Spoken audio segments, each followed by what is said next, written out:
is David Bolton. I'm from England, and I've been asked and have very gladly accepted the honour of presiding this morning and introducing to you Don Cupitt.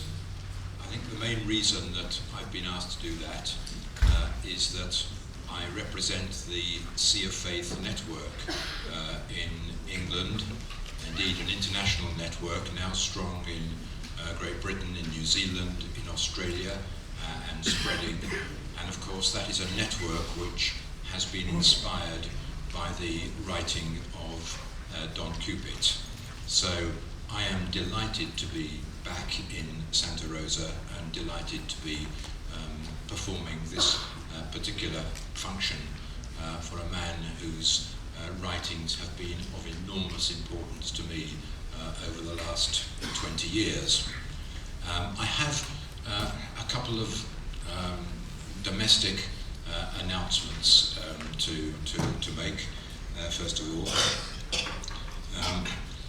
One, no doubt extremely important, is that if you haven't received your Weststar member survey as you came in through the door, please make sure that you collect it and return it to the desk by the end of today.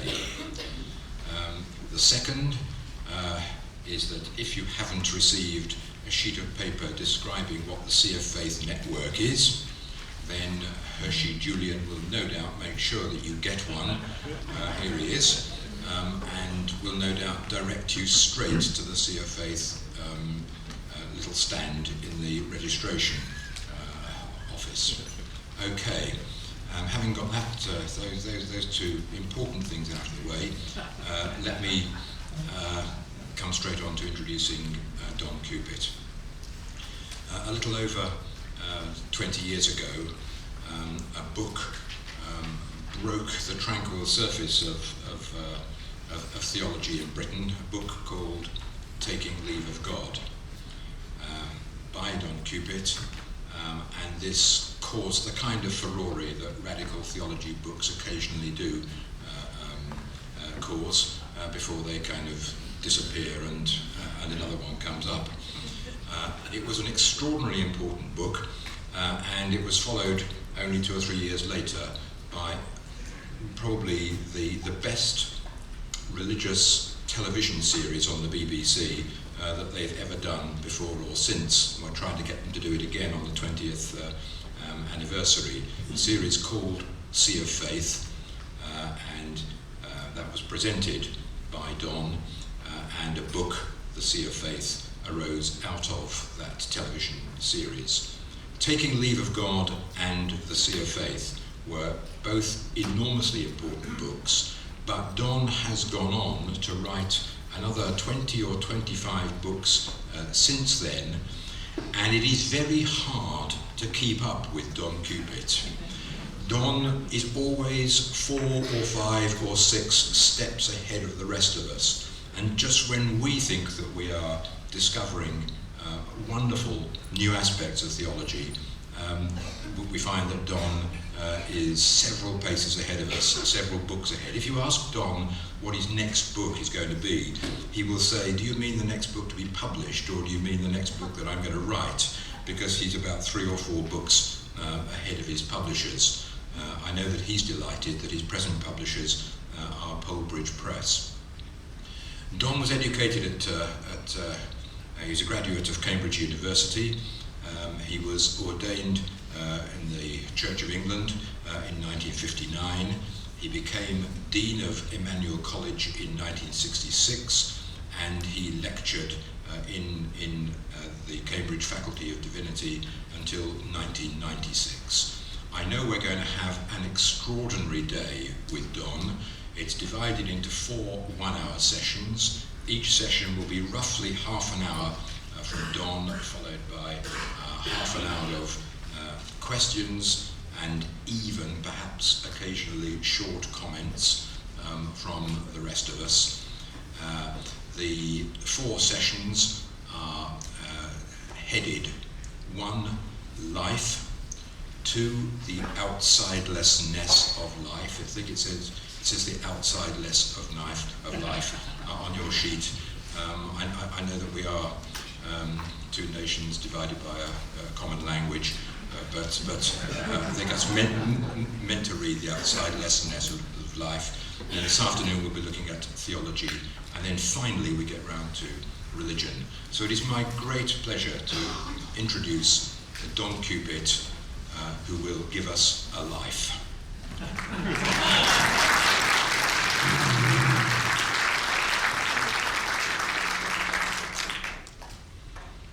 Thank you very much, David, and thanks to the Weststar Institute for inviting me to give this workshop and giving me an opportunity, for the first time, I think, to present a sort of resume of my thinking to an American audience. I certainly hope that some of what I'm going to say will resonate with you, because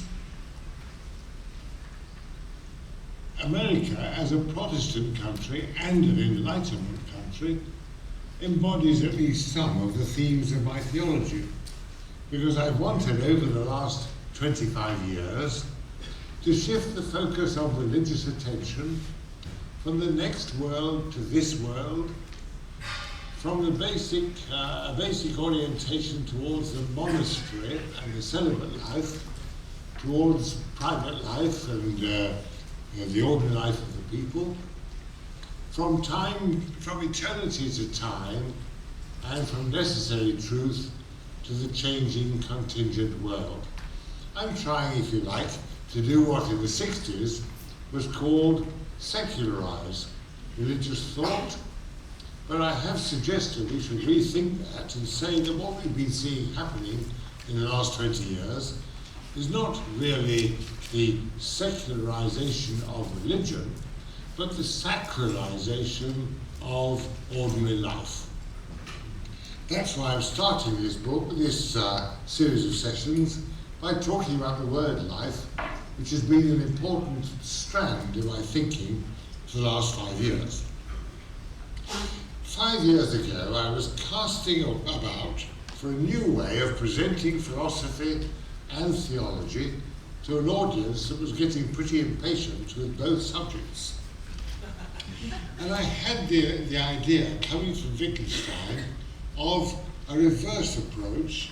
I tried to find out what philosophical and religious ideas ordinary people already have, because they're built into everyday language.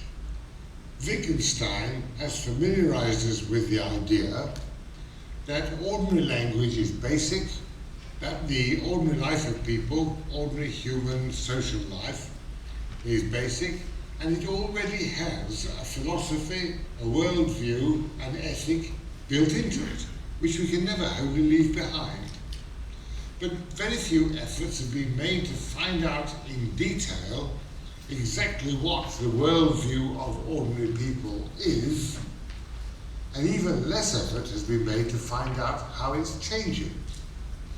I did get some time ago an idea that we could do something on this by thinking about the case of life after death.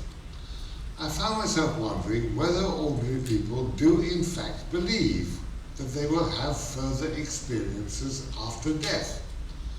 One way of looking at this would be to look at death notices in papers and funerary inscriptions over the last 3 or 4 centuries. In the English context, it's very noticeable for all who visit churches that in the 17th century, tombs still carry a traditional inscription about the last judgment and the general resurrection of the dead and so on. In the 18th century, this has changed to an inscription extolling the virtues of the deceased and expressing the hope that they'll stand her or him in good stead when we have to render account to our Maker. In the 19th century, there may be some attempt to restore a richer theological language, but on the whole, the main emphasis is on the greatness of the achievements and the social rank of the person. In the 20th century, death comes to be spoken of as sleep, and people are spoken of as reunited and so on, and all explicit talk about life after death disappears from tombstones as it does from sermons at funeral services. Today, even in the most conservative circles, when you go to a funeral, you don't expect to hear a sermon exhorting you to repent and change your life because we must all face the last judgment. That will be orthodox, but those people who pride themselves on their own orthodoxy are nothing like as traditional as they pretend to be. The old eschatology has gone. Well, this was the example of how an empirical study program might illustrate the way religion is developing over a long period. And I had the idea of doing something similar with ordinary language. It's a puzzle for anyone who's worked in the parish ministry to know what ordinary people really think. But one way to find out what they really think would be to collect the stock phrases current in ordinary language, perhaps try to date them if possible, and find out what worldview we're all drawing upon every day in our speech. So I began to try to collect idioms. I began making notes and jotting down phrases and so on. And I still have, even now, the first pages I made about 5 or 6 years ago. I started jotting down stock phrases about the meaning of it all and so on, philosophically interesting phrases that are current in ordinary language, that you can hear on the media, that you've perhaps used yourself, you've heard other people use, and that you can find in reference books. I started buying dictionaries, and I noticed that dictionaries published before about 1920, when they're illustrating the use of language, quote canonical writers, but there's very little quoting of the stock phrases used by ordinary people. However, in the last 20 years, dictionaries have made a very big shift over towards ordinary language and stock phrases. If you teach modern languages, you'll know that the standard English to French, French to English, and English to German, German to English dictionaries nowadays teach the student a very large number of stock phrases, because you can't understand the language unless you know these phrases. So I've used those dictionaries as examples, as sources for the phrases I was trying to collect. It's very noticeable that the best recent Oxford Dictionary similarly abandons quotations from canonical writers and quotes the language of the people. The reason why this is interesting is that stock phrases have gone through a kind of Darwinian selection.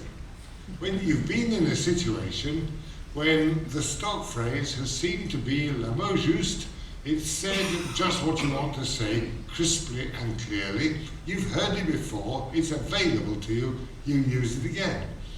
It clicks. And phrases like that spread. Let me give an example. A phrase I early tried to date and place was "get a life." Well, the best they came up with was a use of it by Richard Rorty in 1989. That's the earliest I could find. So I started looking for the origin of that phrase and thinking what it tells us about the way people nowadays see life. Well, it was phrases like that I began to collect. My first idea was simply to investigate the common religious philosophy of ordinary people. Nobody has ever found out what ordinariness really involves. I would try to do that. And here are the first 2 sides that I wrote down 6 or 7 years ago, and I've gone over them with a highlighter pen, marking up the words that occurred most frequently. And they are life, which occurs 6 times on the first page and 4 on the second, and it all, which occurs 6 times on the first page and 4 times on the second. That's very striking. It began to seem to me that ordinary people use a number of words in rather the way we used to use the word God, to describe what it is that we're up against, what we have to come to terms with. These words are life, it all, things, everything, to some extent fate, chance and fortune, and a few more. But the most striking were life, it all, things and everything, which are used almost interchangeably. In Britain, and I think probably here as well, when you're asking somebody what sort of lot God has been dishing out to them lately, you say nowadays, how's life been? How are things? How's it all been going? How have you been treated lately? What's life been like for you? We use phrases of that kind and we talk of things or everything. How are things? How's everything going? Very striking. In another book recently, I found 10 of these periphrases for God, which show the ways in which the word God is changing in current speech. In a book called The Meaning of It All in Everyday Speech 2000, I listed 450 idioms in current English that I had found after about a month's preparation for this little book. In the Life book, I found, that's the book called The New Religion of Life in Everyday Speech.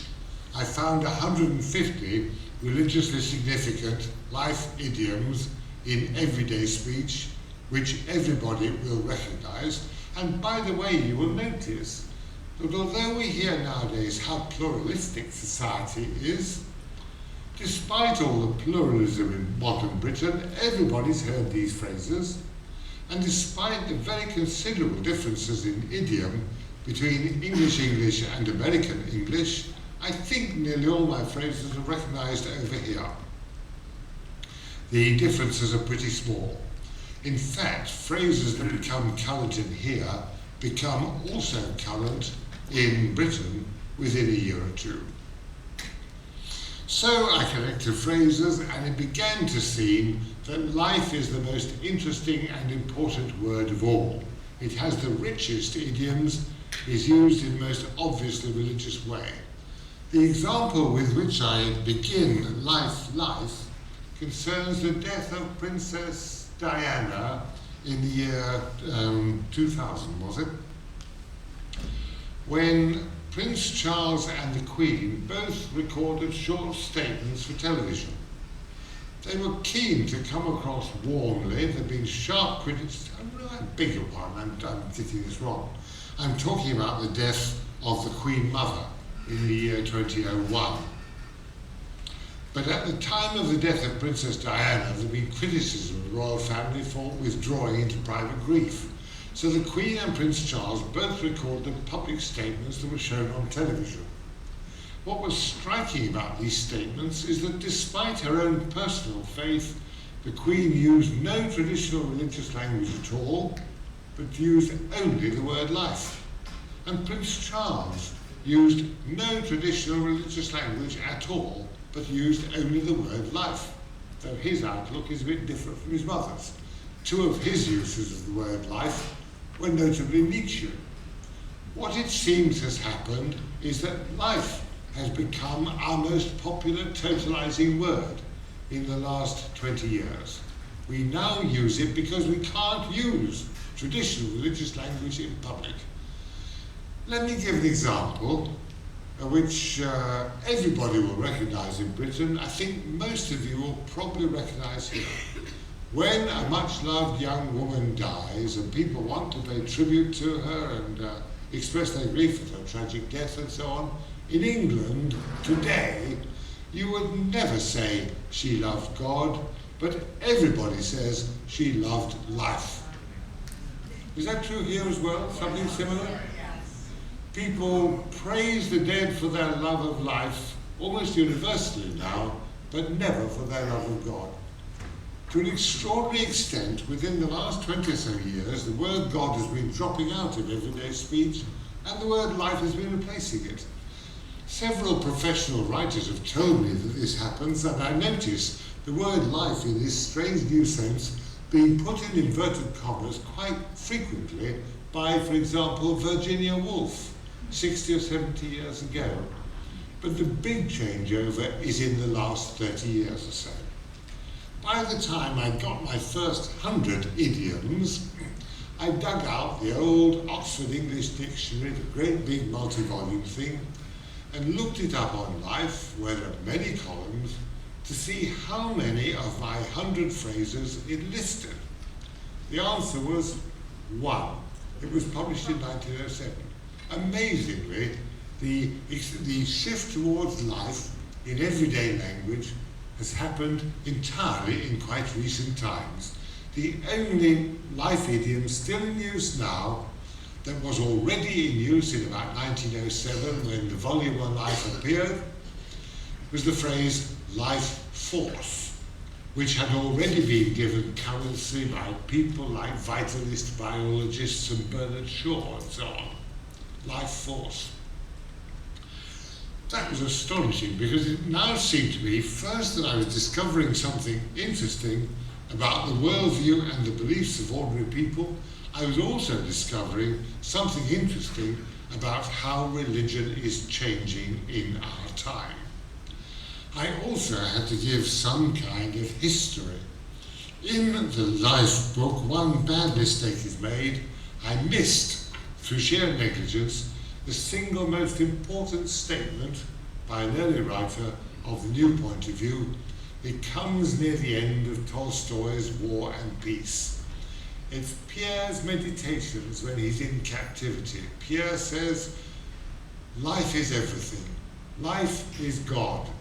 To love life is to love God. Everything moves and shifts and changes together, and that movement is God.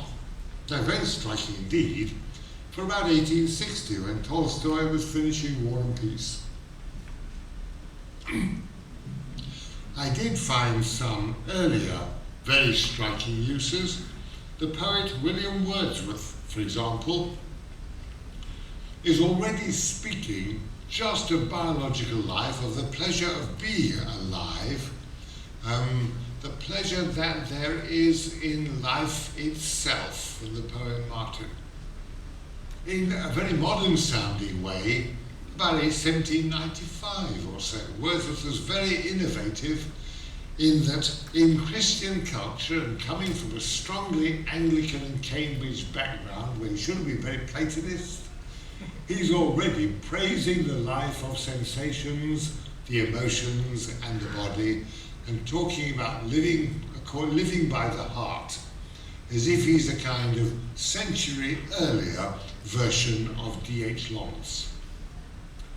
It was in Henry David Thoreau I found one or two very vivid examples of the switch to life. Do you remember when Thoreau goes in to live alone in the woods at Walden in order to wrestle with life, and he's quite clearly modelling what he plans to do on Jacob wrestling alone with God by the brook Kidron in Genesis.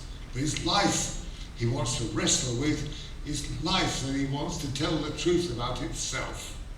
1860s, is that? I don't know it off the cuff. But that's a very striking example from this side of the water. Another example from the other side, in one of his last novels, Rainbow, Lawrence has one character who particularly uses the language about life in a way that's modelled on traditional talk about God. For example, seek life first, which obviously echoes seek ye first the kingdom of God in the teaching of Jesus. I found four such phrases on one page of the Rainbow, and I now began to realise that the word life is so short a word and so commonly used and so on, we don't notice what big changes are happening to it. What seems to have happened is that pioneering writers, roughly between 1800 and 1920, are trying out these new ways of thinking, Gradually they spread to the people and have become universal. Gradually, an orientation of religious thought towards life, just the movement of human social life in this world, just ordinary everydayness, has become universal. Another example of it spreading to philosophy, the phrase life-world, life-world. Edmund Husserl, 80 years ago, a good example of the word getting to philosophy, and of course, above all, Nietzsche, for phrases like life-affirming, life-enhancing, life-denying, and so on. So all this was very extraordinary and very exciting to discover, but it gave me problems with dating. How could I date the life idioms with any confidence? Well, you have to rely on your own sense of the language and your own reading and various little tricks. For example, film titles have a date, and it's often through film titles that a particular phrase quickly becomes current in the language. And I started jotting down phrases I'd heard in films, like "we have a duty to life." The night my number came up, a war film of the early 50s. As good as it gets, Jack Nicholson. The dates on film titles, titles of songs and so on, give me a little bit of a clue towards dating. As I say, many phrases prove much harder to date than others. The meaning of life, I have no doubt, is 1930s, but it's a tricky one. But I did what I could in dating anyway.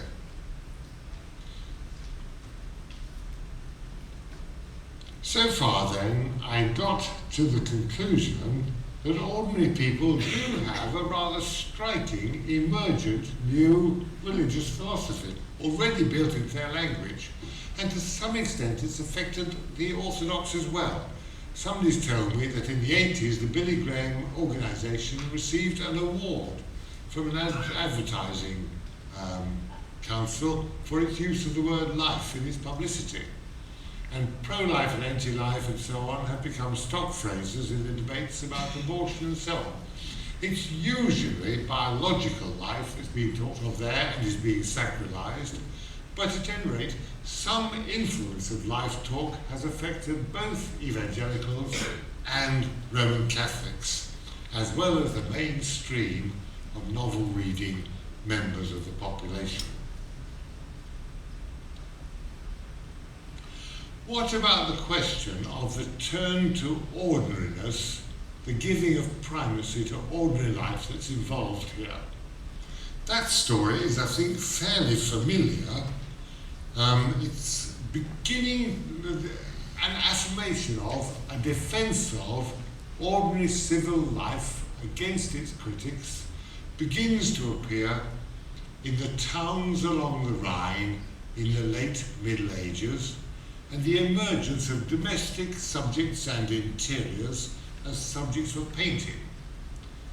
In the Reformation, it becomes actually part of Protestant ideology, of course, that you can serve God and in domestic life and in your daily work, though a lay person. The traditional Catholic sharp division between the religious life, governed entirely by the Church, and secular life in the world, comes under very sharp criticism, and Protestants seek to raise the moral standing of family life and of work. That greatly influences the Calvinist tradition and, of course, the whole culture of this country. We in Europe think of it as being perhaps most vividly realized in Dutch painting of the 17th century, in those lovely, calm, composed interiors that we meet in the paintings of Jan Vermeer and Pieter de Hooch. Very charming. They represent an ideal of peaceful domesticity which has always greatly appealed to the English. What about the triumph of ordinary life later? The crucial thing, as it seems to be, was the growth of cities in the 19th century, and in particular the installation in cities of modern water and sewage systems in the mid-century, and then the emergence in Impressionist painting of a new, completely non-ideological painting of ordinary people and ordinary life. People just sitting under the trees in the Bois de Boulogne, sitting in rowing boats on the river, and so on. What's always appealed to me, what I still enjoy about plein air Impressionism, is its stout defence of ordinariness. It's saying that the old ideologies, the old aristocratic order is gone.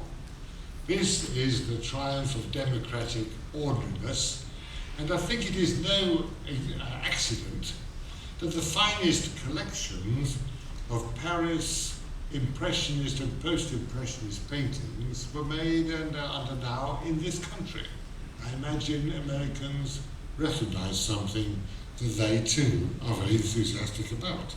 It is an extraordinary thing, but that triumph of democratic ordinariness didn't really reach Britain till a generation later, I think. It was coming out after about 1900. It's surprising that it emerged so early in Paris, because in the 1870s, Paris had only just gone through the extreme horrors of the Franco-Prussian War. But within 3 or 4 years, Monet and Renoir are painting it as paradise. And ordinary life seems completely restored. Well, what are the consequences of this huge shift for religion? One that strikes me as very obvious is that the old extreme long-termism of medieval and monastic religious thought comes to an end. Instead, religion becomes much more short-termist in a way that it already had in Protestantism. You don't see the earthly paradise or the restoration of paradise as being hundreds of thousands of years away in purgatory or whatever, or after many lifetimes, as the Buddhists would say. No, the finding of eternal happiness in the present moment, in some way or another, becomes a very urgent concern of religion. With the old long-termism goes two worlds dualism. Two, people begin to dislike the very sharp contrast between the relative unsatisfactoriness and worthlessness and corruption of life here below and the perfect happiness and unchanging joy of life in the world above. People begin to object to that contrast, the devalorization of this world and this life. Instead, religion becomes more short-termist. It says yes to transience and is willing to affirm the beauties of this world.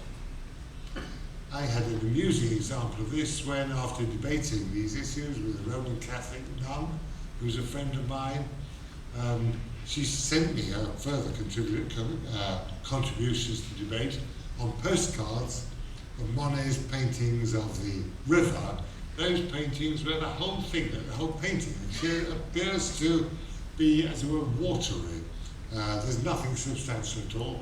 Monet seems to paint the light hanging in the air between things, rather than things themselves.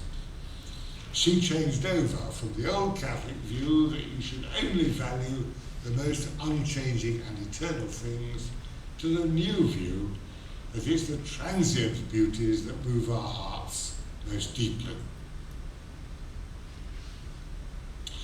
I'm suggesting that the old cosmology of God, the world, and the self is increasingly being replaced by a new cosmology of life and my life.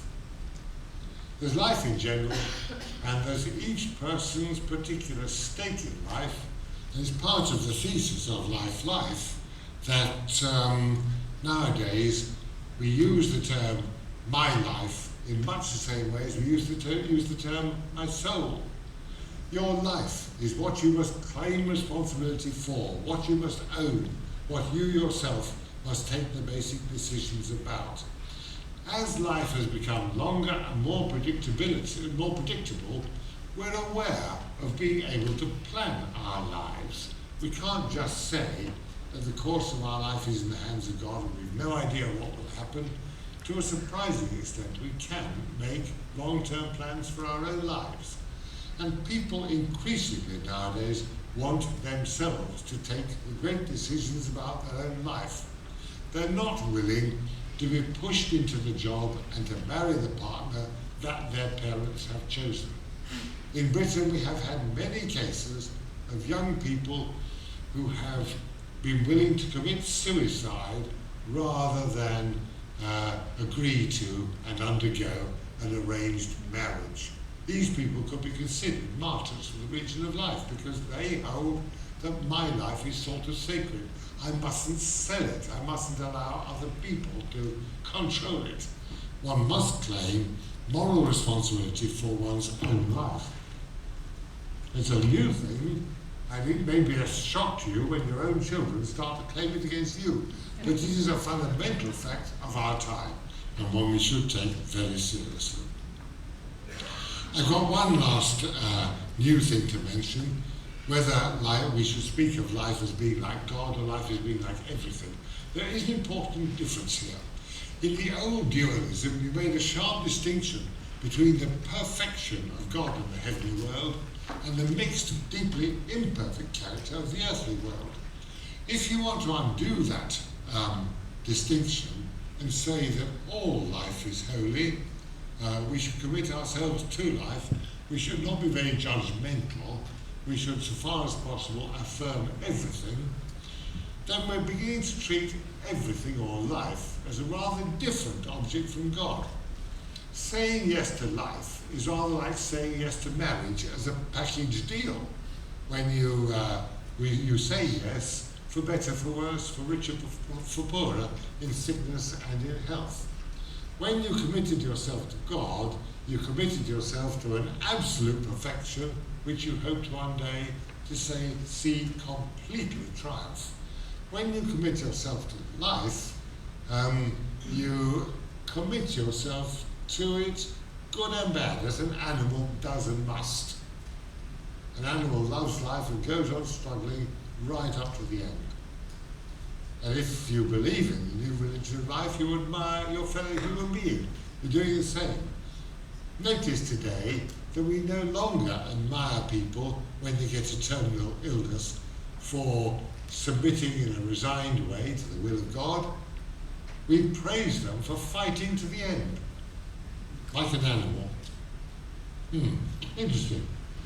So there's a respect in which religion is profoundly changing now. We're changing over to a sort of all-accepting attitude to life, and we're making a lot less, therefore, of the problem of evil. In the older faith, with a very strong contrast between God and the world, the problem of evil was very difficult. Why did God permit evils? In the newer thing, if you want to say yes to life as a whole, you think one should do as little complaining and as little hostile judging as possible. One should be as generous as one can to other people and about the human situation, and one should, as people say, take the rough with the smooth. The typical utterance of the new life religion. Taking the rough with the smooth, taking life as it comes. Well, that will give you some introduction to the ideas of life that I put forward first in this book 3 years ago, but this is out of print, and if you want one, you have to search the internet, as I'd search it myself to buy up spare copies to give to people. And the second book, Life, represents a more developed interpretation of the new thinking. And my object in this has been to say, I'm not just a totally berserk radical theologian, I'm also trying to articulate things that are known to us all and that are now part of our language. In England, I'm treated as so radical as to be completely off the wall. if that expression is known here. But my retort in the life books has been to say, no, I'm only trying to articulate the religious meaning of the culture we've actually got and the language we're actually using. So I've tried to find a way to get back at my critics, and I'd now love to hear your reactions, because I've not had a previous opportunity to speak about these things in this way in the States.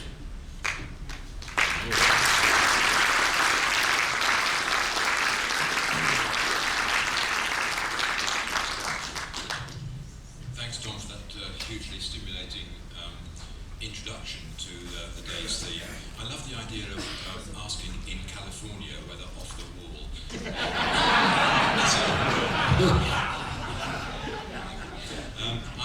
I'm certainly reminded by what Don says of how far things have moved on since I was at school, and the only thing I can remember that we used to sing in assembly about life was a hymn that went, "Each happy morning thou dost give, I have one morning less to live."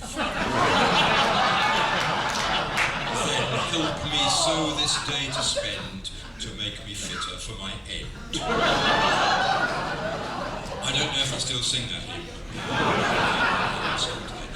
Anyway, we have a good 20 minutes or so before our break for questions and for short comments. And I'm going to suggest that we do try and keep them very much to the theme of this first session and not stray into the areas that we'll move on to in the other sessions. So, yes, gentlemen here.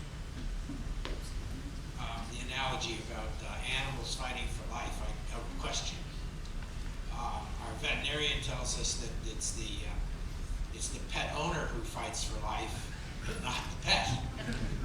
And my experience with my own animals is that at a certain point they simply resolve themselves, they give up, they simply quiet down and die.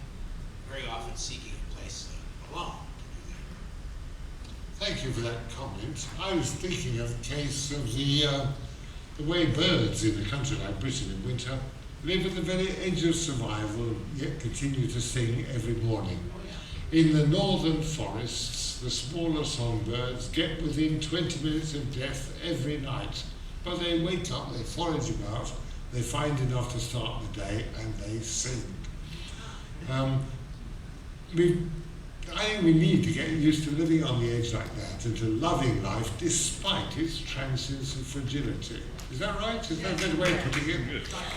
By the way, let me add a thing about, from the point of view of traditional Christian orthodoxy, all three persons of the Trinity are closely associated with the word life, of course. Christ is the life in St. John's Gospel, the Holy Spirit is the Lord and giver of life, and God is life in the Old Testament. He is thy life and the number of thy days. The Old Testament is much more affirmative about life than the Christian tradition became. There are good things there worth digging out again, but I haven't yet seen a biblical theology book about the word life that might pursue these questions. Yeah. To what extent is the modern availability of communications an accelerator or a cause of this transition concept? Ordinary people used to spend 12 hours a day, more or less silently, working under very noisy conditions. Nowadays, everybody takes in a huge amount of language every day, in media output, in language and so on. There's a huge amount of shared communication. Do you remember Kierkegaard saying somewhere that reading his newspaper is the morning prayer of modern man? That's to say, when we get the way we get in touch with a larger life than our own nowadays is especially through the news media and so on, of which we take in a huge amount every day. It's perhaps that, our sheer loquaciousness, our communicativeness, that gets language dropping into set phrases that spread very quickly. Yes, it's a striking fact that if you look in dictionaries, you'll see that the recent dictionaries stress the way the English language is dropping into fixed phrases much more than in the past. I guess it's the media. and our talkativeness. It strikes me that much of what you've said comes across to me as being very congruent with the resurgence of interest in Celtic Christianity, early Celtic Christianity. And I'm wondering if the popularity of that literature and movement might not be because of this transition that you've illuminated. I'm not expert on this, though I do remember reading some Celtic poetry when there was a great interest in it 20 years ago. Yes, it's true that Celtic thought is very much in terms of the movement of things, animals and so on, seen in terms of their movement, whereas traditional Christian thought emphasizes the stable and the unchanging, and all motion is linked with disintegration and corruption and decline and so on. All change tended to be decline.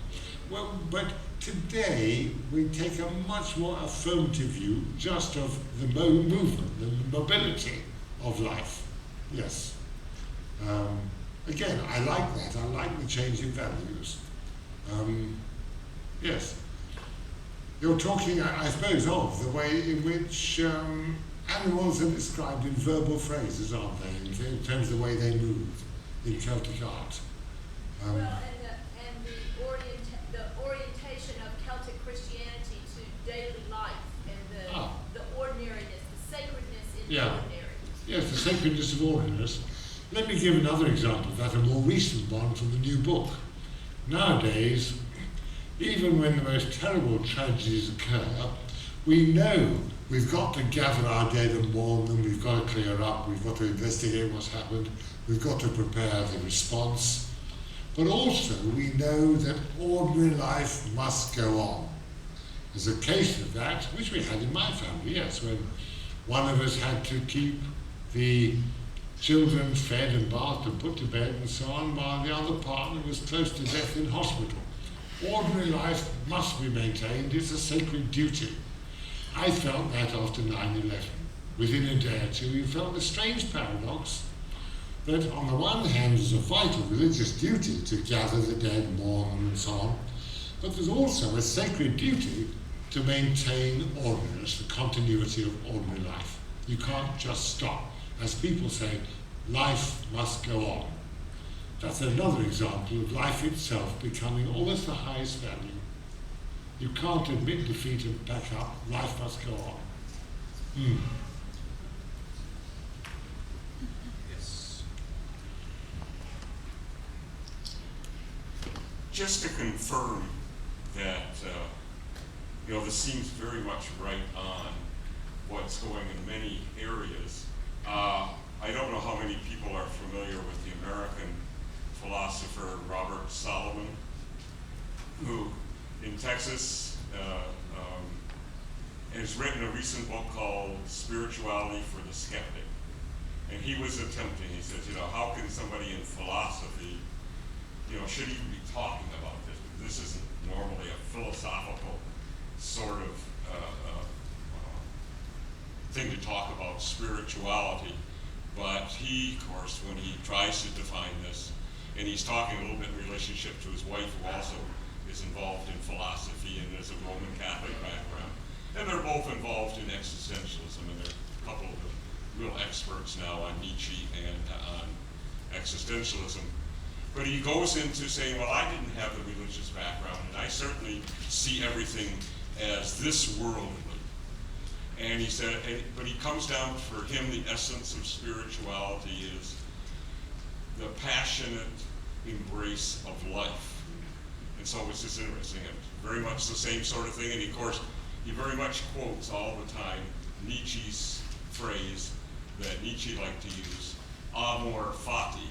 In other words, you embrace the whole thing, the bad and the good and the, whatever life might bring you. So I just wanted to point that out, that, it's also... Yes, thank you for that. Indeed, I'm disintegrating. Thank you for that. Yes, I agree with what you say. But a passionate affirmation just of ordinariness comes to people like me through existentialism. Roughly speaking, as the old Platonic kind of philosophy decayed after 1800 under the criticism of Kant and Hegel, the existentialists tended to translate commitment to God into commitment to existence, and it eventually got turned into commitment to life. So a passionate engagement with what's immediately before you in the here and now became the first religious response, as it were. And I've always seen it as fairly close to the ethic of Jesus. Sometimes when I want to join the old-fashioned liberal thing of disentangling the historical Jesus and what the church made of him, I go back to the short-termism of the Sermon on the Mount and its passionate concern that we shall respond now to what's before us now, not make very long-term calculations about redeveloping our barns or whatever. So I like that idea of a commitment to life. Perhaps it's because I'm an intellectual and therefore have difficulty in enjoying life as much as the young female members of my family do without any trouble at all. Yeah, I personally, I love everything I've heard, and it would give me some additional means for defending my position to my friends that I am a religious person in spite of. But if this gathering here contained anything like a cross-section of the American population, they would be shaking their heads constantly. They would not be ready to accept the view that loving this life with all its imperfection and all its limitation and all its temporariness and so on is what they mean by religion. Yeah. I mean, and not only that, but the afterlife is tremendously important. And in our services here, it's very central mentioned. And so, what more can you say to them? There's a difficult question there. I think, for example, you say the afterlife is still very important to people, but how literally do they take the idea of it? I don't believe that I shall have further experiences after my death. But on the other hand, the deaths of other people matter a lot to me, and my parents are more real to me, more vivid as characters since they died than they were when they were alive. Do you know how people can become more constant companions of yours after they die? Because while my parents were alive, I knew where they were and what they were doing. They were 60 miles away and so on. But now they're with me always. That's true for many of us. I like to think of so-and-so up there looking down on us. Is that idiom used here? Up there, as a kind of symbolic place where the dead are. Does that mean on the shelf or on the wall, like portraits in our heads? Or does it mean in another world, I wonder? That was why I started looking at funerary inscriptions to try to understand how people's language here changes from century to century. Yeah. Interesting point you make. I remember another thing I read about this. Conor Cruise O'Brien, the interesting Irish intellectual, says he asked a wise old country priest what his people believed about life after death. And the priest replied he thought they believed 3 or 4 different things simultaneously. They thought that when we die just like animals do. They thought that the whole thing of the church's teaching was all true, and they had all sorts of in-between shades. They just hadn't come to any clear view, except that they thought they'd better play safe. So, my view is that the remembrance of the dead is very important, and they matter a lot to us, and that other people's deaths matter a lot to us, but we shouldn't prepare for our own because there's nothing to prepare for. One of my sharpest differences with traditional Christian spirituality is that I think you should love life and live it to the full right up to your last breath. You shouldn't spend your whole life preparing to live somewhere else. So I differ sharply. You said we should be living a non-judgmental, all-accepting view of life. And when we look at friends of ours who seem firmly ensconced in the old theistic view, and to them we seem far out and radical, how do we continue the conversation nor have any conversation at all. In societies like this in Sea of Faith, we try to debate how religion needs to change. I think it's going to take some time for us to build up the strength and the confidence to get out and convert all the others. But language at least is on our side. My thesis has been that ordinary language is the best radical theologian, the phrase I used in the first Life book. Without fully realising it, people are changing quicker than they know. So I think personally, the kind of point of view I've described will prevail before very long. And ideas of mine, which I was really blasted for and which I lost my career for 20 years ago, are now beginning to be accepted. You just have to stick at it, keep the argument going. I think Church Christianity is now in very rapid decline in Europe and probably is on the brink of decline here. We need to prepare for its next incarnation, the new form that the religious life of people is going to take. I think it's already emerging. So I'd say we should be hopeful. Yes, your work on the idiom of life and the sacralization of that in relationship to the previous term, God, you've really been talking about this quite a bit in your answers. It's about death. And I'm wondering if you have done a similar type of research on that word and what is it desacralized? I mean, is it just the absence of life? And I'm not talking about life after death now, but death itself. Does it have a meaning in ordinary life for ordinary people that you could speak to? Thank you for that, but you stumped me with the question because I've never done an ordinary language inquiry on the word death. I have done a few words that I haven't published anything on, but in half a day, by looking through a dozen books and jotting down what occurs to you, you can make notes. You can begin to get a feel of how ordinary language sees a particular topic. I haven't done it for the word death, but I'll do it. It's interesting. One of my former students has recently written a book on Derrida's treatment of the word death, which is very good, but it's used in ordinary language. I don't know the answer. Drop me a line, Emmanuel College, Cambridge, and I'll tell you what I come up with. So there's another book.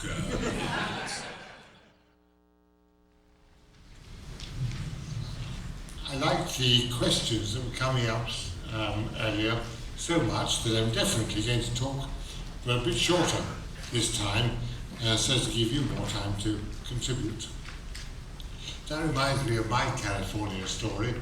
The first time I came here, I got back to the common room at my rather superior college in Cambridge, said I'd been to California, a lot of eyebrows were raised, California. And I said, yes, it's quite wrong to suppose the Californians are a bit eccentric. They're perfectly normal, just like me. And there was a lot of hollow laughter.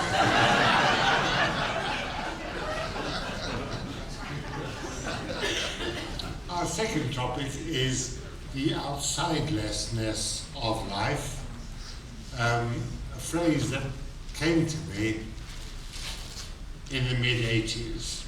I'm an old man in a hurry. I only started to do interesting original work just before 1980, when I was already 45, and since then I've been in a great rush to get as far as I can before blowing up, or perhaps as well as blowing up.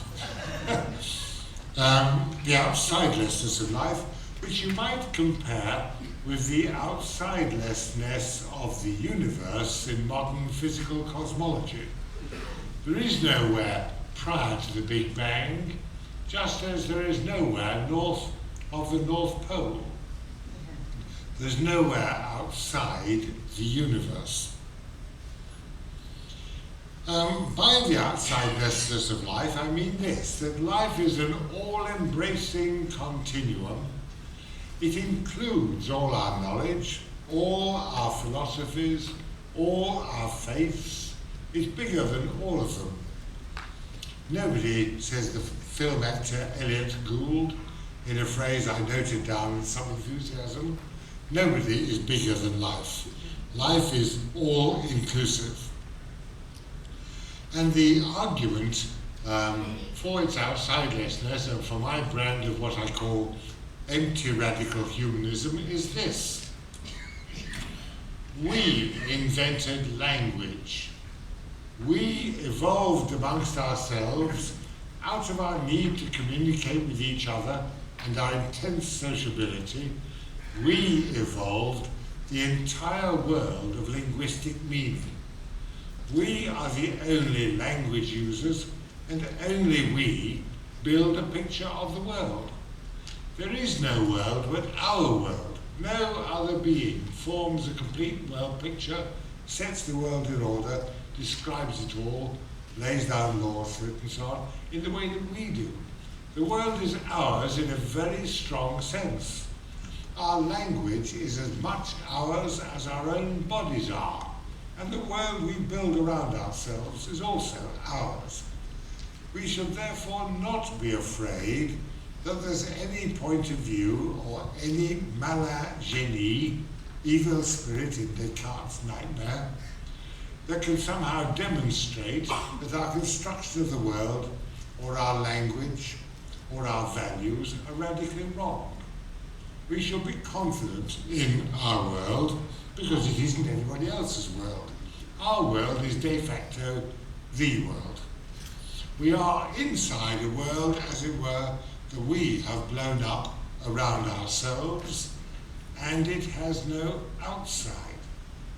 This is what I mean by non-realism, because it implies the end of the old contrast between appearance and reality, imperfect, partial, inconclusive human knowledge, and the real truth of things out there.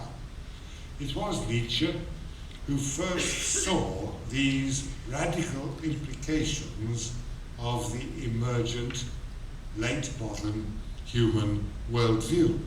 They are very radical, but they're also rather encouraging. I sometimes call this the gospel of outsidelessness, because it means, in St. Paul's phrase, that all things are yours.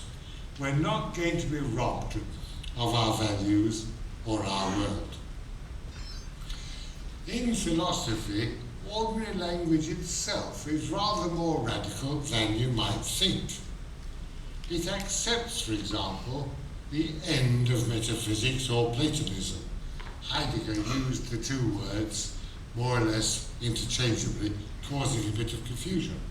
And it's Heidegger who says that it was Marx who first understood how profoundly human and historical everything is.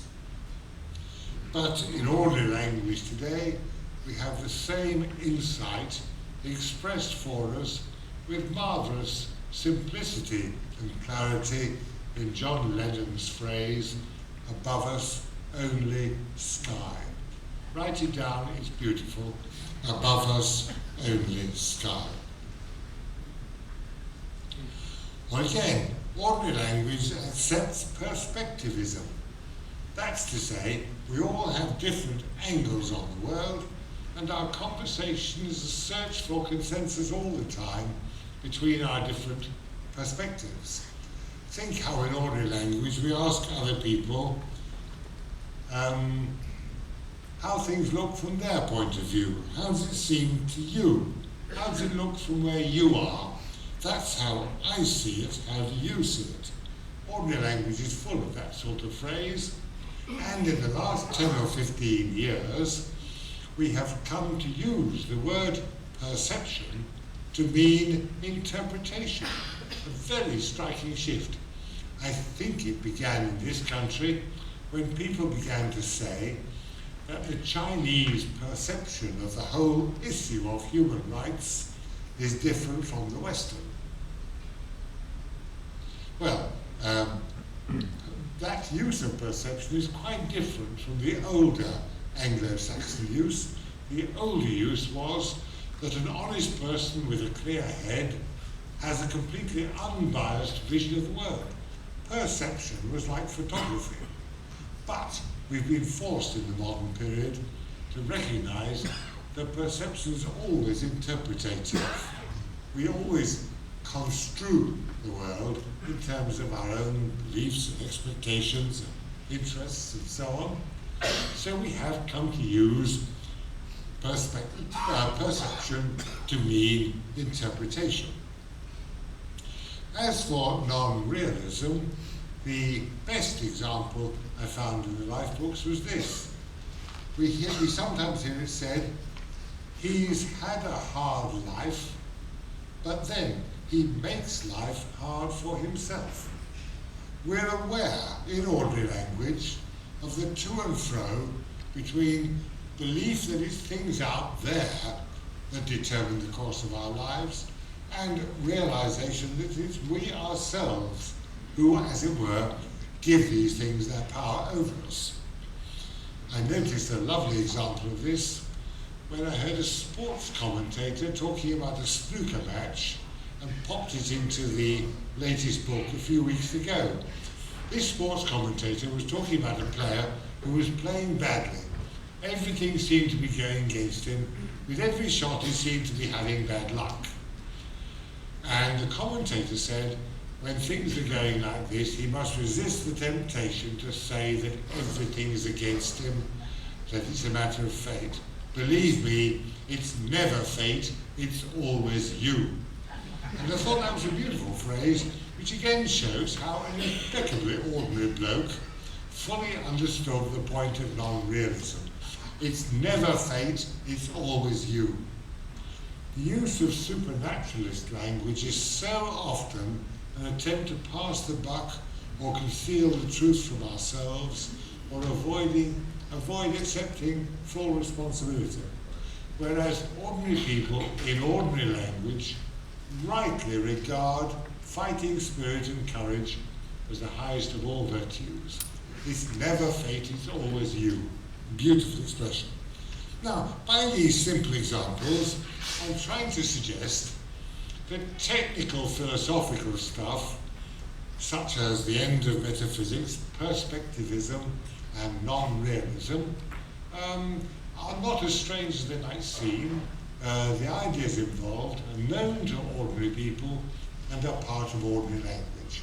It's quite wrong for university academics to suppose that they exist in some kind of different universe and talk a higher language than ordinary people. Plato's academy led people to suppose that that was the case, but it isn't. Very often, ordinary people are ahead of the academics, if you look at the way the language is going. That's why I'm suggesting that not just the addition of new words to the vocabulary, but also the development of new idioms is a very good clue to the way the zeitgeist is moving. Well, I've been suggesting that life is bigger than all human faiths and belief systems together, and it, as I say in a chapter on it in this, it laughs at them. By that I mean that faiths that attempt to offer a total explanation of life are all sooner or later exposed as absurd. It's notorious feature of many ideologies that have been very influential in the 20th century, that they include what we academics call blocks to falsifiability.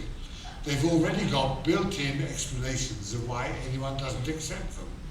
It's resistance, say the Freudians, it's Satan tempting you, say the evangelicals and so on. But the person who's got an all-embracing ideology always has some sort of resources available to try to protect his faith from falsification. But in fact, life is bigger than all the ideologies and we know it.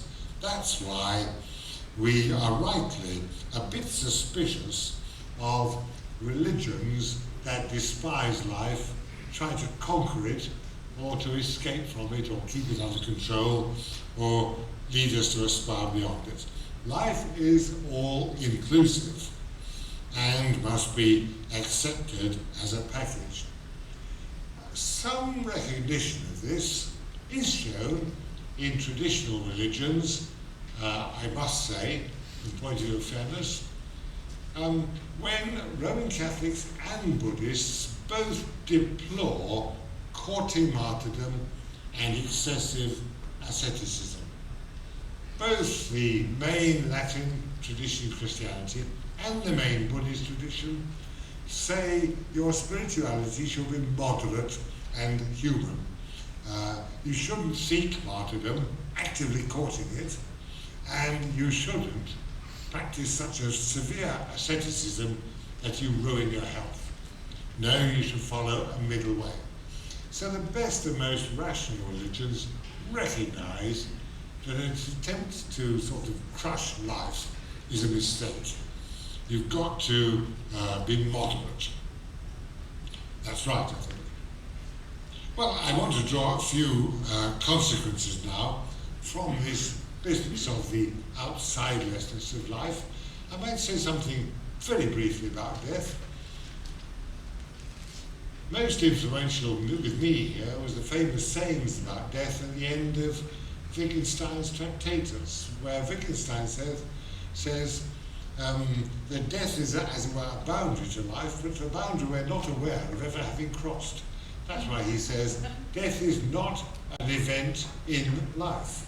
Death is not lived through, in Latin, experienced. While we're alive, we're always in life, for we're never actually aware of having crossed the frontier. We might be getting rather close to it, but we're never aware of having crossed it. Life is, in that sense, outsideless, even from the subjective point of view. We do experience other people's deaths, and that's a terrible problem to us, but we never actually experience our own. From our own point of view, we should treat life as endless. Secondly, I want to talk about the end of the problem of evil. I think that the problem of evil has played a rather irregular part in the history of Christianity and Islam. In Islam, because God's not thought of as human at all, and is utterly inscrutable and cannot in any way be challenged by human beings, it's not so easy for a Job figure to stand up and fight back against God. But there was some debate about the problem of evil in Islam about 30, 40 years ago. I remember a book from Egypt called City of Wrong, I think, was it? One of the very rare Islamic books on the problem of evil. In Christianity, the problem of evil has been debated rather intermittently, but an awareness of it is quite lively even to this day. I remember there was a pop bestseller in this country a few years ago with the rather banal title, Why Bad Things Happen to Good People. Often people are too innocent about these things, and you're very surprised that people have grown to adulthood without knowing that bad things happen. But in any case, if you take the point of view I'm suggesting, the problem of evil is greatly mitigated. It's on the whole better not to complain. I've certainly adopted that as a policy in my own life. Naturally, with views like mine, I've not had an easy time, but I've never publicly complained, and I'm not going to start now. On the whole, one should try not to complain, and in the same way, one should, so far as possible, search for a purely affirmative ethical theory. One should avoid the reactive emotions of resentment, revenge, retaliation, the emotions in which one reacts with displeasure or hostility or disgust or whatever. One should try so far as possible to upgrade or revalue things. One should seek always to increase the value of life rather than to diminish it. That's why I talk about a purely affirmative ethical theory in which religious people give up the condemning, the pressurizing of others, the extreme moralism and sententiousness that has characterized the past. I'm happy to live in a democratic society.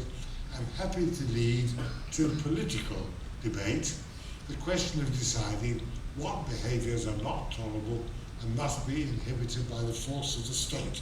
Of course there are some, but I don't think religious people should spend their time condemning others, as if that was an important and valuable thing to do.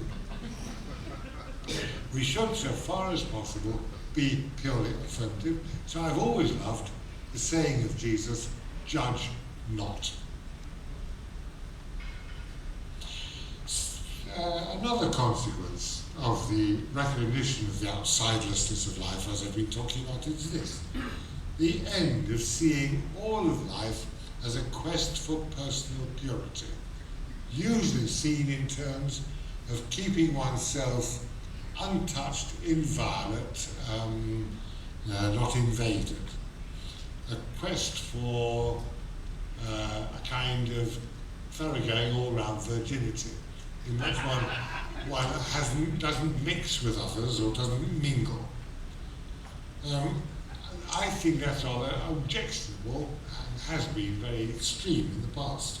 But human social life involves a certain mingling of identities, a certain mingling of the stuff of one's own being with other people's beings.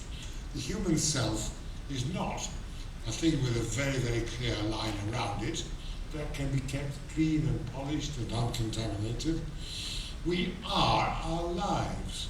We are our to and fro with other people. We are our mingling. We should have the courage to mix in with other people and not be afraid all the time of contamination. The whole idea that social life is just as such morally threatening is wrong. So I refuse to see the spiritual life as a quest for personal purity by, so to say, avoiding one's neighbour.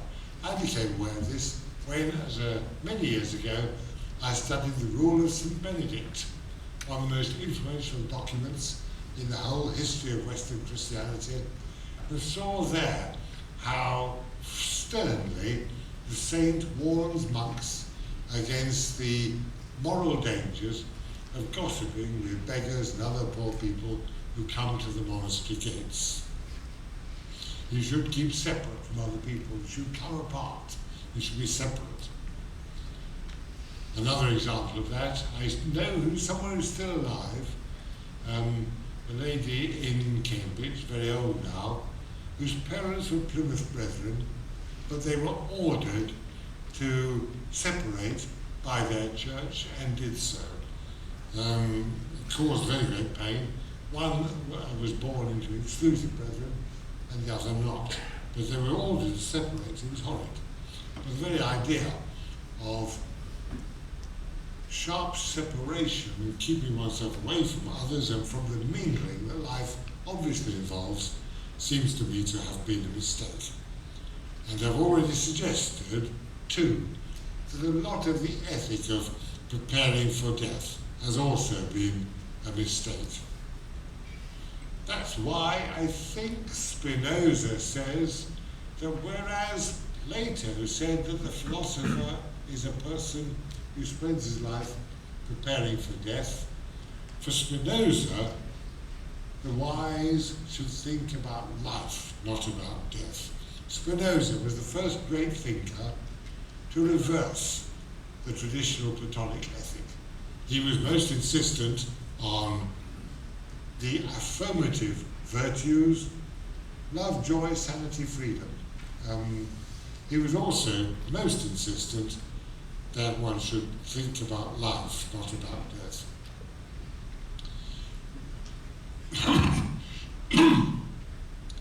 I'm suggesting also, of course, that as a consequence of the shift in spirituality and in point of view that I'm describing, we should see saints and indeed Jesus himself as a role model. Notice how, in ordinary language, the phrase role model has grown up and come into common use, and yet people have almost forgotten its religious background in what was called mimesis.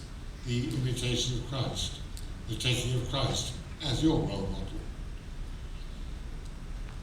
And I'm suggesting also that in a life-centered outlook, we put less emphasis on theoretical knowledge, scientific knowledge, and more emphasis on religious themes and doctrines as providing patterns to live by. So we should understand religious doctrines not literally, but rather in terms of the way they shape our lives. Let me give one example of this to finish off with.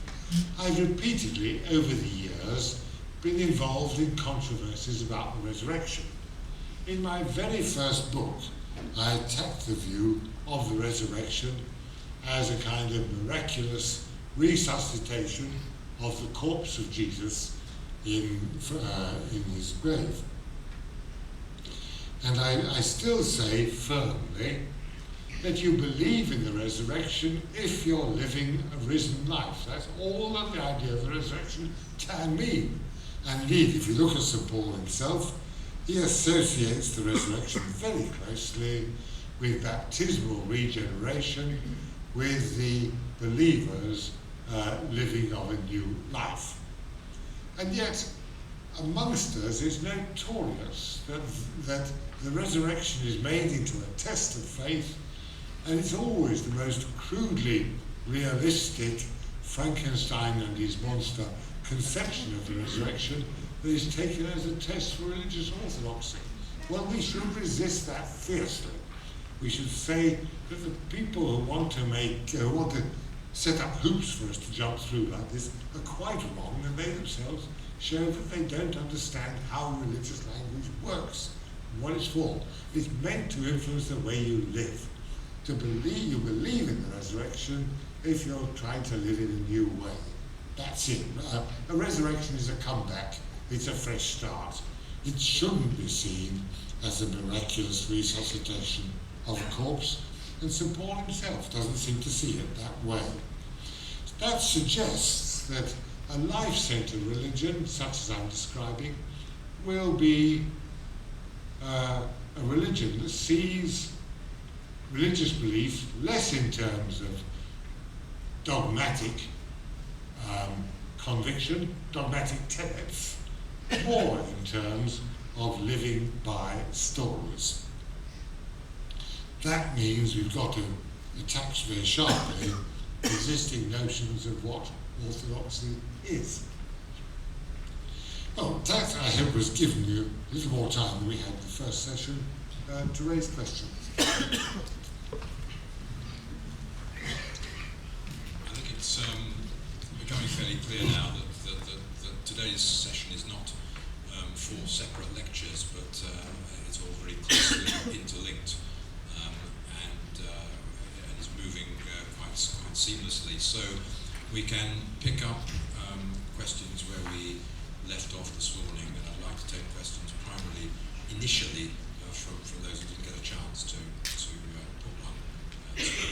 Yes.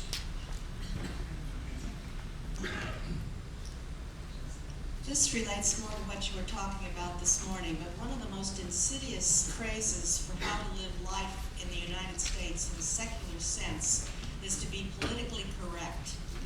And you have to be politically correct everywhere and everything. Yes, I think this began with people like Foucault 20 years ago arguing that personal relationships are political power relationships. The personal is also political. And the whole thing escalated from there. And it strikes me that a lot of talk of political correctness is a continuation of old-fashioned Protestant bullying by other means. There's the same desire aggressively to moralize and bully your neighbour coming through. There is something slightly absurd about it. Everybody knows in the case of men and women. For example, when we hear frustrated young mums complaining about how politically incorrect their daughters are, because their daughters want to be all girly, and their boys want to be all boyish, and these very serious young parents get worried about it. Yes, I think that there's too much political correctness. It's not really ethical, it's a sort of bullying. It does reflect one or two good points. One is there's a power element very often in personal relationships, and the other is you have to bring this out into the open, see how it's reflected in our language, and often you have to change the language.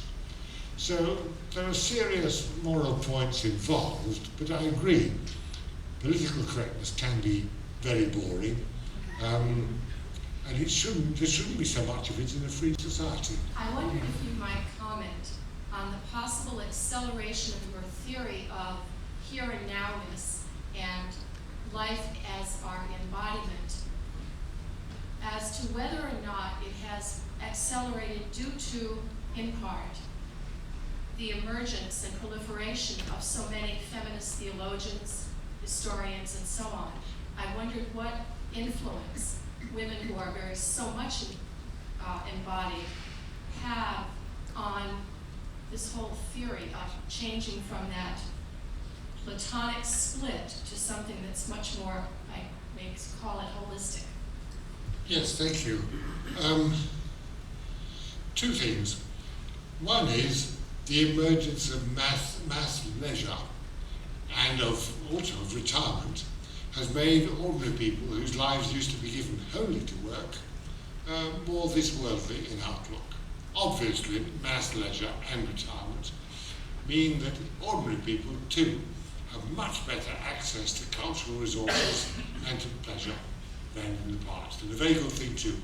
We don't see life as all hard work and death just as rest after a life devoted to nothing but work. Then your point about women and feminism, I think, is quite right. That's going to be reflected in lecture 4. My own thinking has been getting more emotivist because I've become more critical of the old Platonic distinction between reason and the passions. In antiquity, spirituality was seen as a battle between the soul and the body. Reason struggled for mastery over the soul and the passions.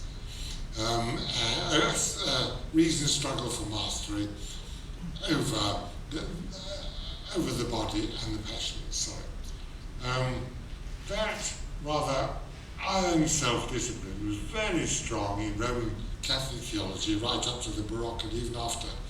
And it's objectionable, and it was always more unpleasant and offensive and damaging to women than to men. And women, quite rightly, are leading the revolt against it now. Yes. And it's reflected in my own thinking. Oddly enough, I was one of the first people in Britain to come out as a feminist theologian as early as 1971 or 2, I forget which book. 71 or 72. Yes, I agree.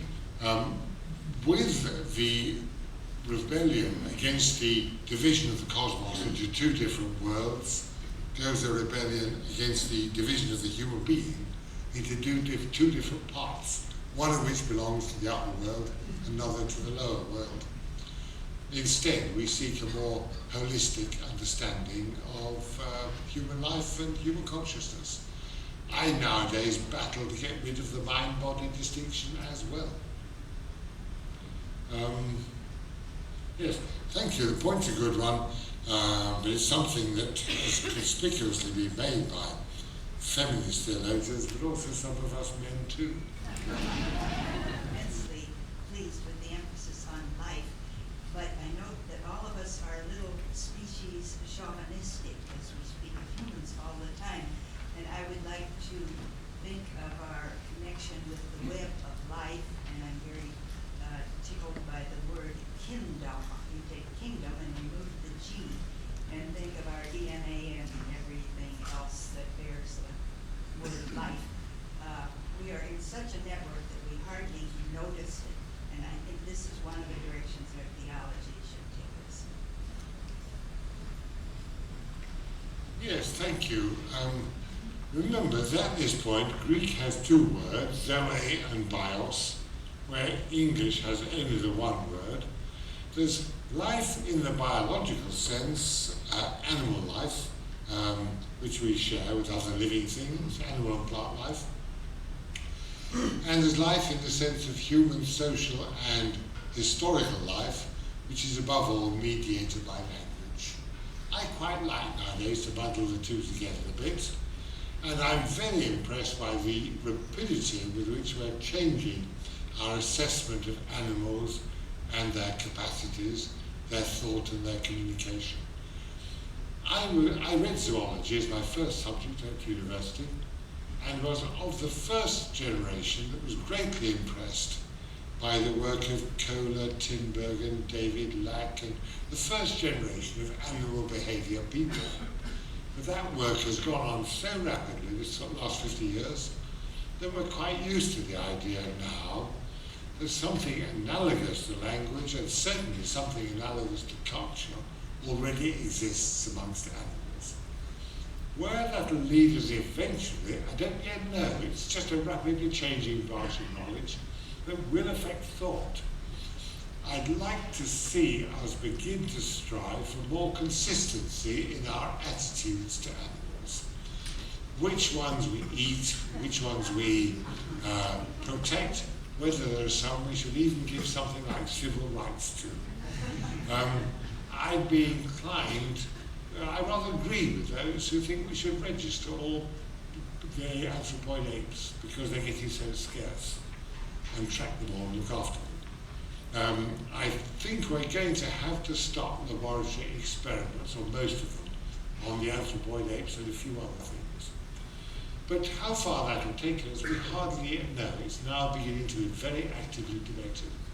I'm very glad that here, as in other countries, efforts to conserve wildlife are having a lot of success. It's one thing that does actually work and is going rather well. We're making progress, but our record in the 19th century was terrible, of course. We're reversing that now. But your point is an important one. I don't yet know, I don't yet see at all clearly what its long-term implications may be. In the old religion, one of the things people did on Sunday morning was to celebrate, praise, give thanks to God. And now I guess one of the things that could be done if there's going to be Sunday morning gatherings is praise, celebration, thanks to life. I wonder if you could make some suggestions on how concretely that might happen, and also not just on Sunday morning.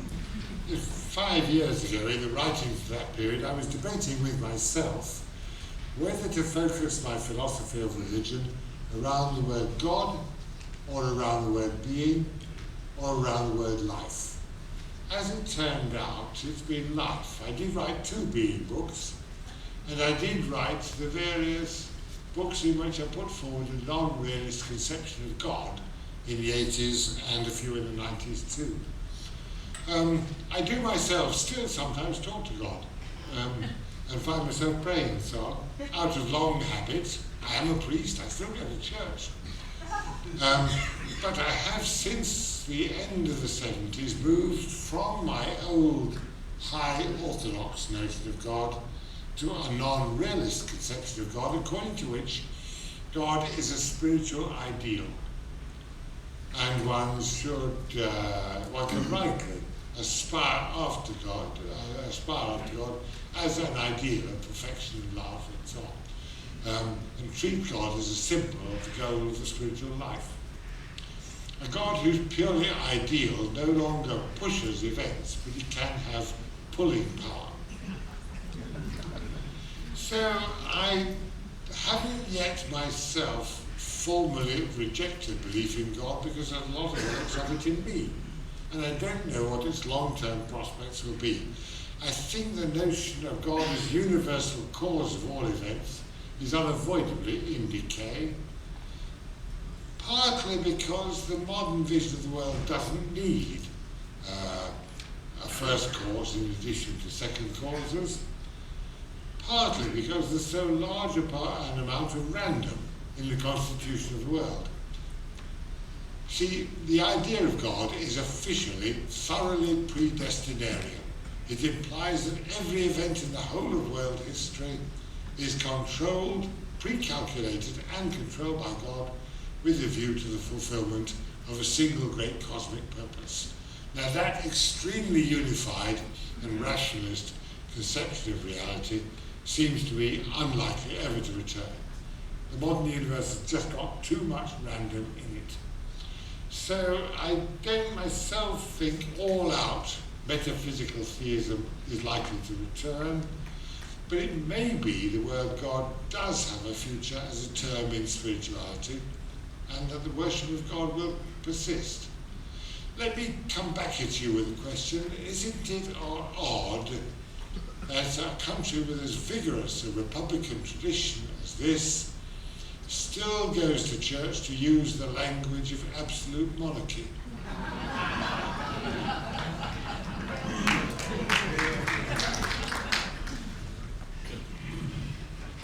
don't know whether you want to answer that question.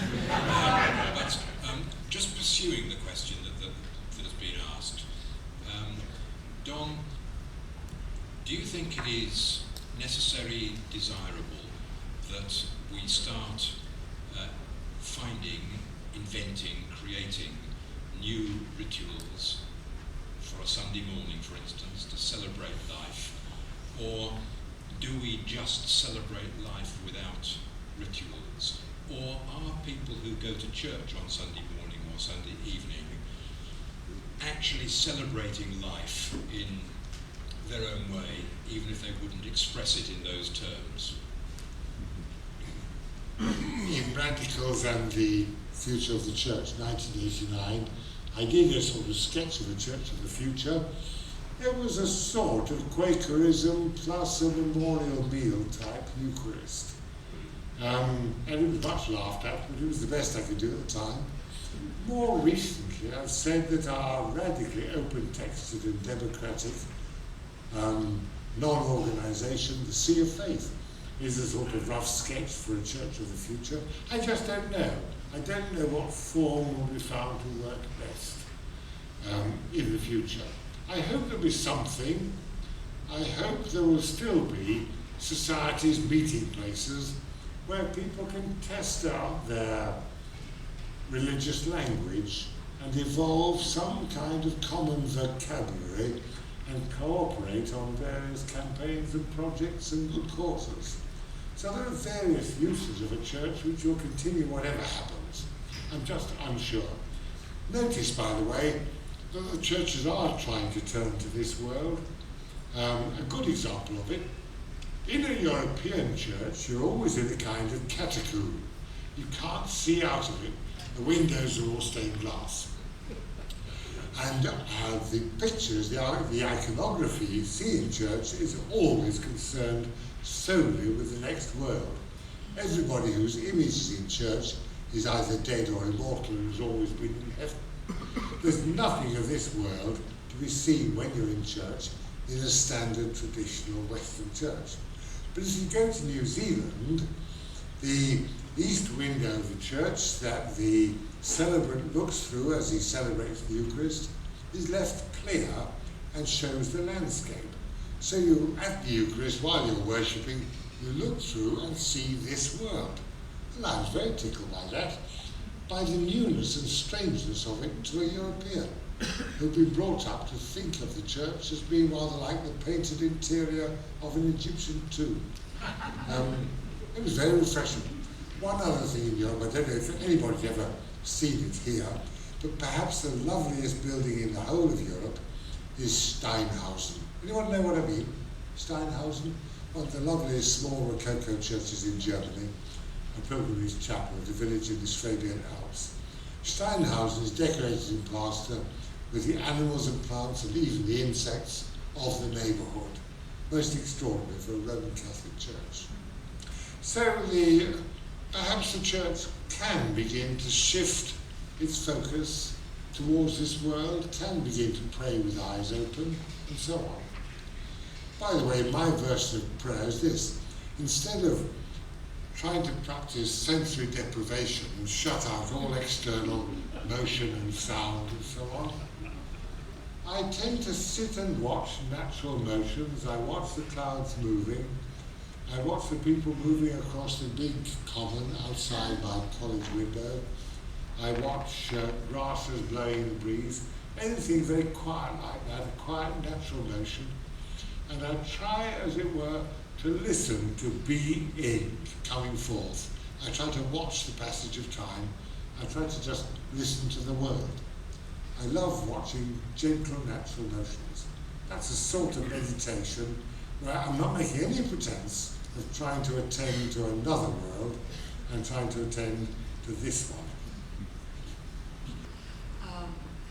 I'd like to turn to your comments about the end of evil and the judge not.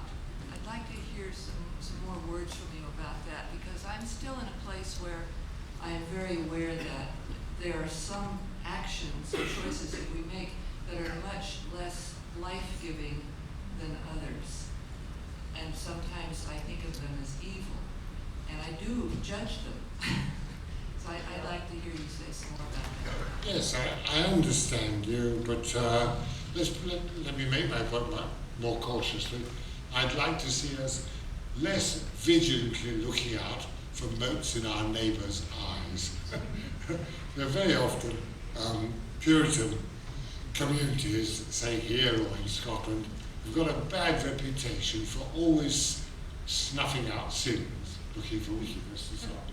So I argued that in my view, a religious person should, so far as he can, as far as she can, be purely affirmative and see the task of recognising major social wrongs and pathology to politics in the public debate about how to limit these things.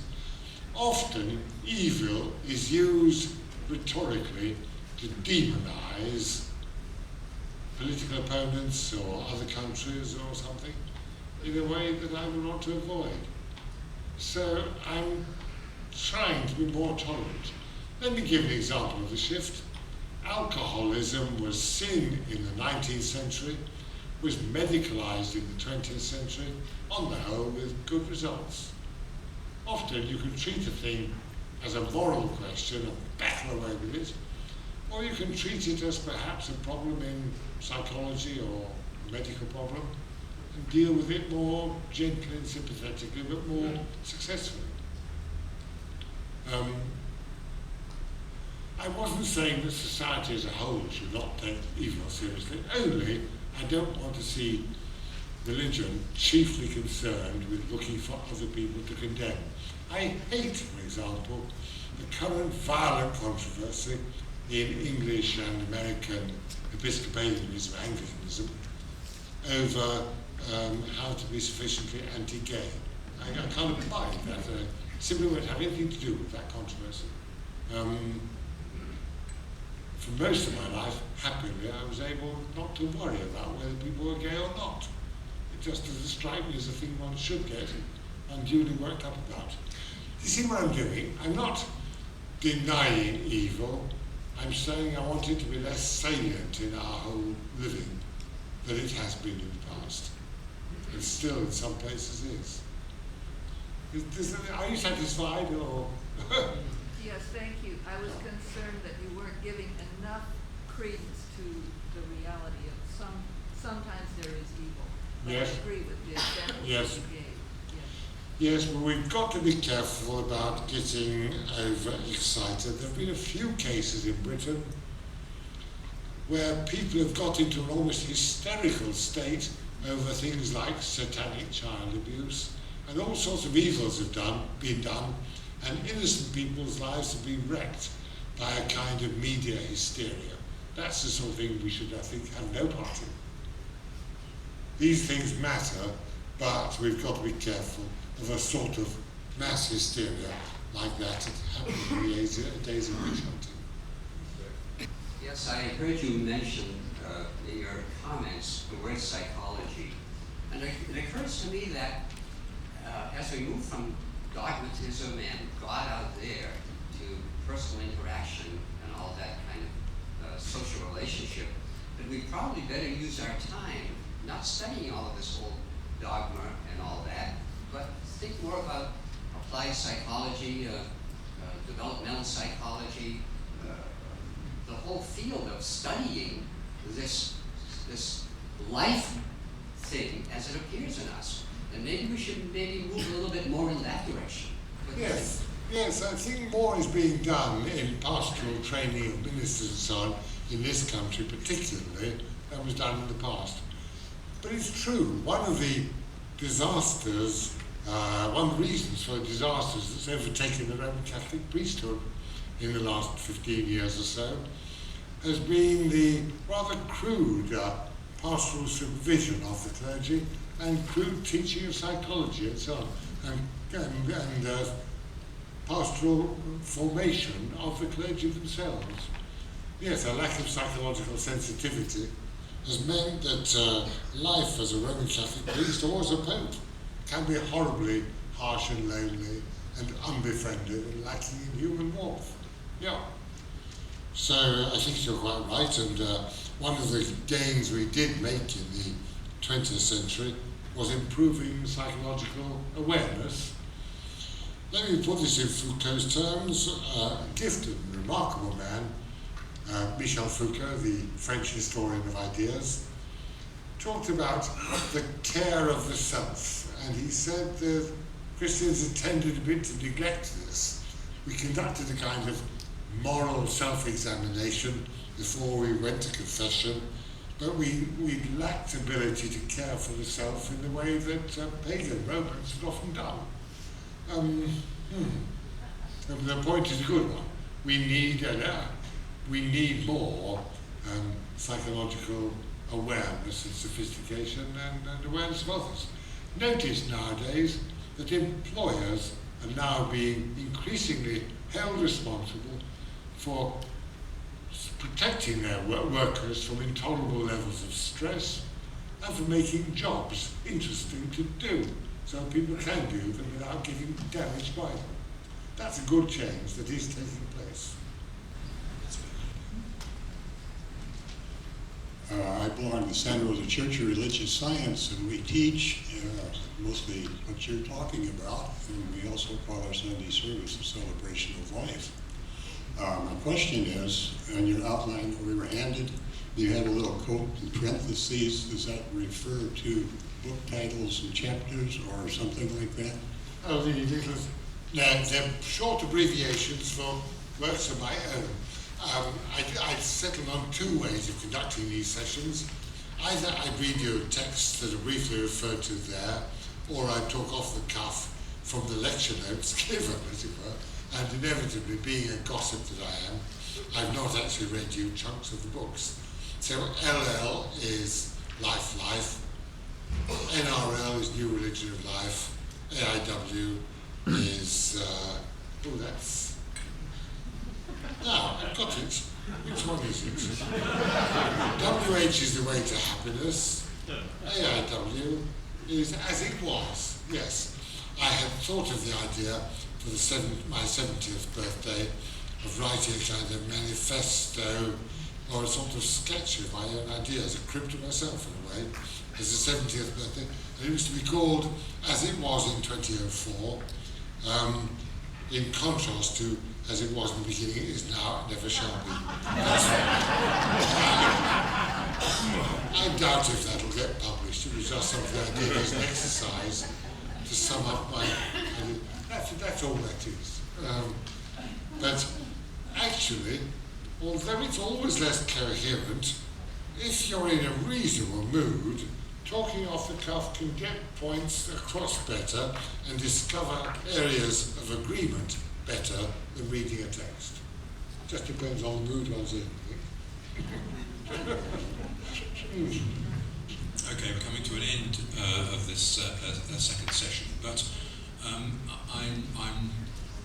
I don't want to let Don go without throwing back at him some of this judge not business, which has been exercising me over the last 5 or 10 minutes.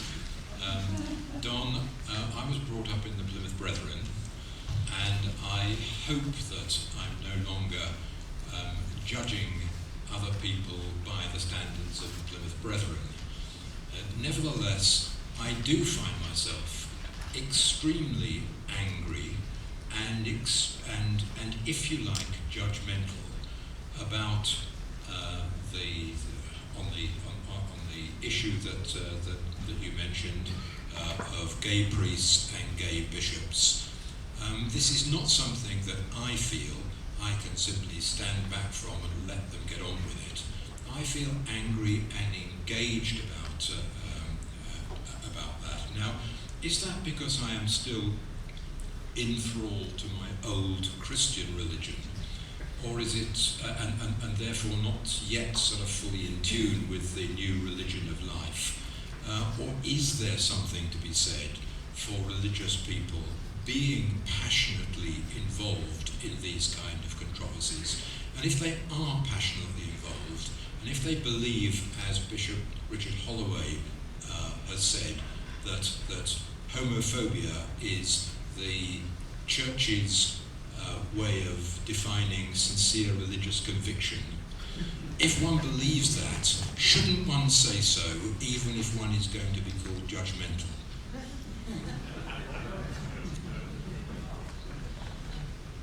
Well, of course I agree in a way, but I very, very much wish Rowan Williams had taken a big risk and been firmer at the beginning.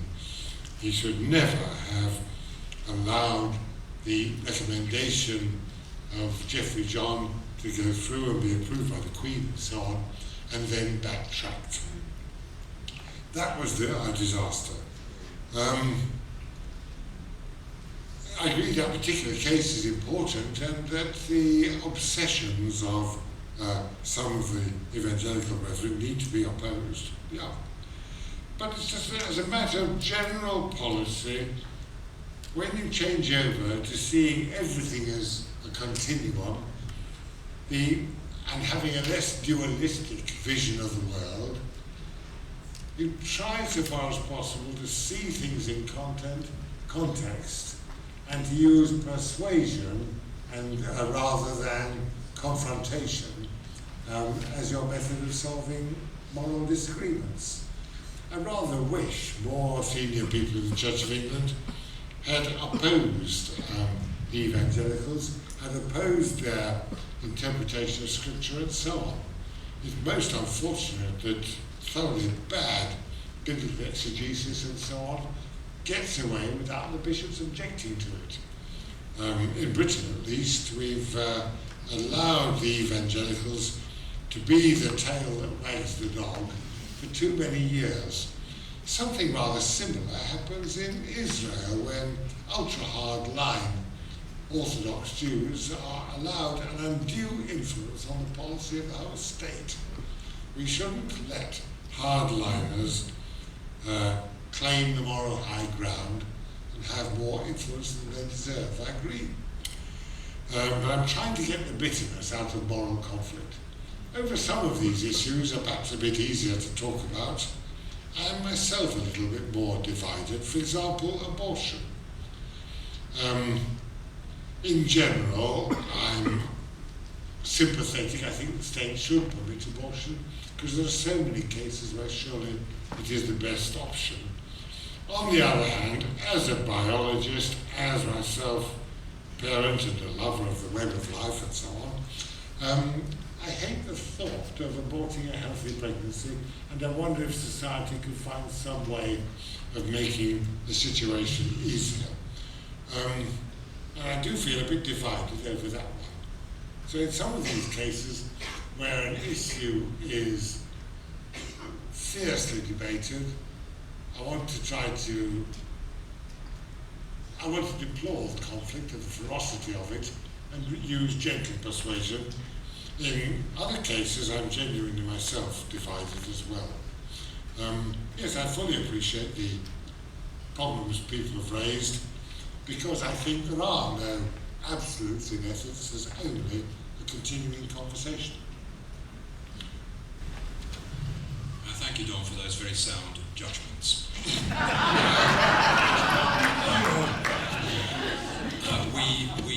We break now, so Don's given us a huge amount to chew over in our lunch.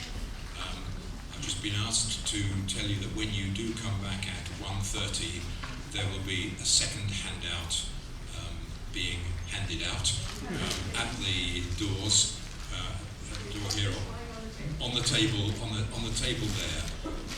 So make sure you pick that up as you come in for the next session, which will start promptly at 1:30. Thank you very much.